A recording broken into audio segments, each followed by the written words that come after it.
Je vais poser une question suivante, mais que je vais vous demander de répondre en bref, parce que je suppose que vous avez déjà donné quelques réponses. Pensez-vous que vous avez joué un rôle parlementaire comme ambassadeur de la population? Cette question, je pense qu'elle devrait être plutôt posée à la population. Pensez-vous que Lumbu Lumbu a joué un rôle important en tant que votre ambassadeur? Parce que moi, de par les actions que j'ai menées en faveur de la population, elles sont nombreuses. Je suis en train de préparer un document qui va publier les 20 actions phares. Les 20 seulement, il y en a plus de 20. Les 20 actions phares avec impact sur la population. Et sur base de ces 20 actions-là, parce que les bénéficiaires et les témoins sont là, je crois que j'ai joué les rôles.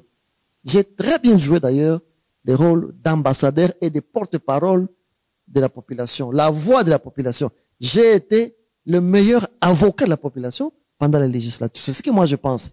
Mais peut-être la population pense autre chose. C'est pourquoi je pense qu'il serait mieux que la population réponde à cette question-là. Ils vont laisser des réponses en commentaire sur cette vidéo. Il est impossible de faire une émission avec un fils de la province du Nord Kivu sans revenir sur la situation sécuritaire. L'honorable Jean-Paul Lumbu Lumbu, comment vous analysez la situation sécuritaire au Nord Kivu? La partie Grand Nord secouée par la résurgence de ZADF, la partie Sud, la M23. Je dois d'abord condamner de la manière la plus ferme un carnage qui vient d'avoir lieu à Lubero. Ce carnage a eu lieu avant-hier, c'est dans la localité d'Ngoli.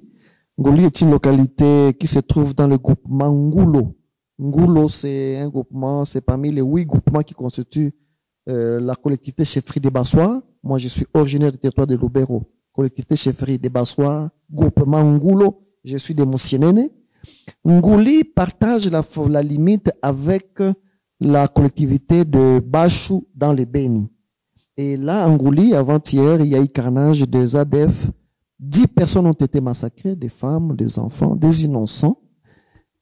Malheureusement, ce que je dénonce, c'est que les alertes avaient été faites déjà une semaine avant par les autorités locales et par la société civile. Mais rien n'a été fait. Et voilà, le pire est arrivé. Par ce carnage, je condamne la poursuite des massacres des populations dans le Grand Nord. À Béni, c'était à Kalindira tout récemment et dans d'autres entités dans les Bachou.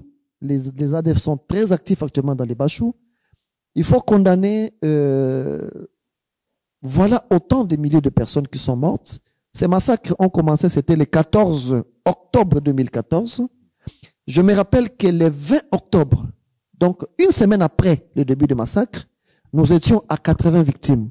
Et mon parti politique, le PLD, a fait appel à une journée ville morte dans toute la province pour alerter Kinshasa, pour alerter l'opinion nationale et internationale sur le début du massacre en province du Nord Kivu. Nous étions encore à 80 victimes seulement. C'était le 20 octobre. J'ai été arrêté, j'ai été mis en prison, mon véhicule a été saboté, mais Dieu merci, la population a fait pression, j'ai été libéré. Aujourd'hui, nous avons dans la partie nord les ADF Nalu qui tuent la population. Mais nous avons aussi quelques bandits dans des groupes armés qui sèment terreur de la population. Ça, il faut pas l'oublier. Mais dans la partie sud, nous avons les M23. Cela démontre que aujourd'hui, lorsque vous essayez de faire les comptages, je l'ai fait hier dans un communiqué adressé à la CENI, vous avez la ville de Béni, le territoire de Béni, vous avez le territoire de Lubero, vous avez Rutshuru, Masisi, Nyiragongo, qui sont déjà sous occupation de rebelles, soit de groupes armés étrangers, notamment pour Rutshuru, Nyiragongo et Masisi. C'est l'armée rwandaise qui se cache derrière le M23. Mais de l'autre côté, vous avez les ADF Nalu et certains bandits qui commettent des massacres. Comment vous qualifiez cela? Ben écoutez, qualifier, ça ne suffit pas. Vous pouvez qualifier de massacres, des tueries, des barbaries, je ne sais pas de quoi. Nous avons utilisé tous les mots. À mon avis, ce n'est plus ce qui compte. Ce qui compte pour le moment, c'est d'interpeller les décideurs à mettre fin à cette tragédie qui n'a fait que trop durer. Et les décideurs, c'est qui? Les décideurs, moi je lis les articles 202 de la Constitution.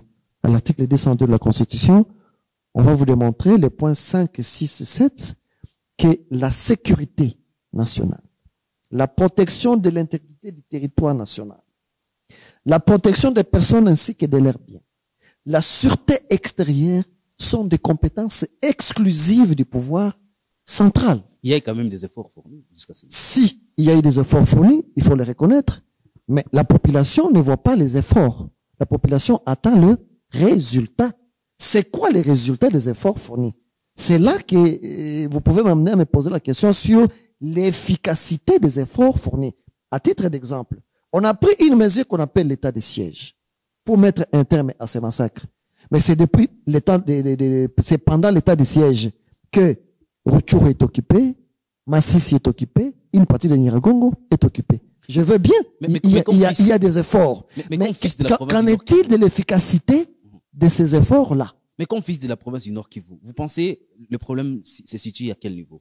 C'est à la proclamation de l'état de siège ou à des mesures qui ont été prises? Nous pensons que ceux qui ont, je l'ai dit dans le secteur même de la justice. Je l'ai dit aujourd'hui devant votre micro dans le secteur de la sécurité. Dans le secteur de la justice, on a induit les chefs de l'État en erreur. Je l'ai dit, je l'ai assumé. Vous savez, ceux qui ont demandé au chef de l'État lors de la proclamation de l'état de siège de suspendre le fonctionnement des juridictions civiles et de confier les compétences des juridictions civiles auprès des juridictions militaires, ils ont induit les chefs de l'État en erreur. Nous l'avons démontré. À quel niveau? Écoutez, quelqu'un qui a commis une infraction de droit commun, ok? Je prends le cas des coups et blessures volontaires. C'est entre civils. Mais vous les prenez, vous allez les mettre devant un juge qui n'est pas son juge, qui est un juge militaire. Mais les juges militaires appliquent un certain nombre de rigueurs qu'il faut appliquer exclusivement aux militaires.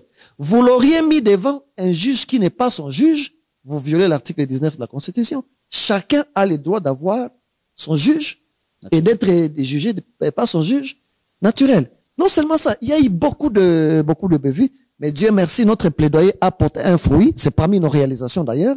Nous avons fait de cela une question de plaidoyer. Je suis allé jusqu'à Kinshasa. J'ai vu le président de l'Assemblée nationale, l'honorable président Mbosso. J'ai vu le président du Sénat, l'honorable président sénateur Bahati Lukwebo. Je leur ai parlé de cette question et je leur ai demandé de faire un effort pour demander au chef de l'État de revoir son ordonnance en matière de justice dans l'état de siège. Dieu merci, le chef de l'État a fini par revoir son ordonnance dans le secteur de la justice. Aujourd'hui, les juridictions civiles fonctionnent normalement en dépit de l'état de siège, sauf que il y a quelques infractions qui revenaient de droit, n'est-ce pas, aux juridictions civiles, mais qu'on a confiées à l'État et plutôt aux juridictions militaires pendant l'état de siège. Mais au moins, les juridictions civiles ont commencé à fonctionner. Et ça fait partie de mes réalisations comme député.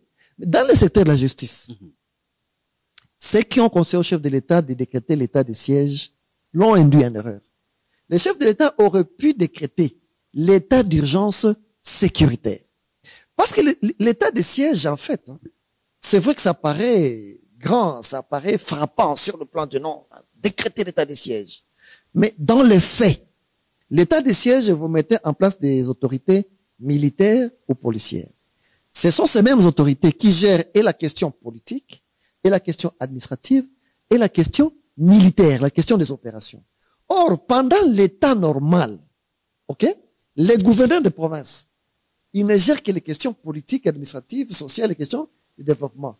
On laisse à l'armée de faire son travail. Maintenant, pour un militaire, par exemple, qui n'a jamais géré des questions politiques, des questions sociales, des questions de fiscalité, des questions de développement, en plus, vous lui donnez et les opérations et toutes ces questions. Mais vous les chargez, il ne sera pas efficace. Il ne sera pas efficace. Mais par contre, avec l'état d'urgence sécuritaire, on donnerait beaucoup de pouvoir et beaucoup de moyens aux militaires, mais on laisserait les civils en train de jouer leur rôle. Aujourd'hui, nous avons des informations, il y a des sons que nous avons. Le chef de l'État reconnaît que l'état de siège n'a pas produit les fruits. Il a même reconnu, par exemple, que cette proposition lui avait été faite par les notables de l'Ituri. Et que les mêmes notables de l'Ituri sont partis le voir et lui ont fait voir qu'il faut revenir sur là-dessus. Voilà pourquoi j'ai dit, en tant que fils de la province, je crois qu'on avait induit le chef de l'État en erreur. Il faut tout simplement lever l'état de siège. Il faut mettre plutôt peut-être en place l'état d'urgence sécuritaire. c'est différent. Peut-être avec l'état d'urgence sécuritaire, hein, on concentrerait les efforts financiers et autres sur l'armée pour régler la question sécuritaire. Mais la vie civile doit continuer son bonhomme de chemin.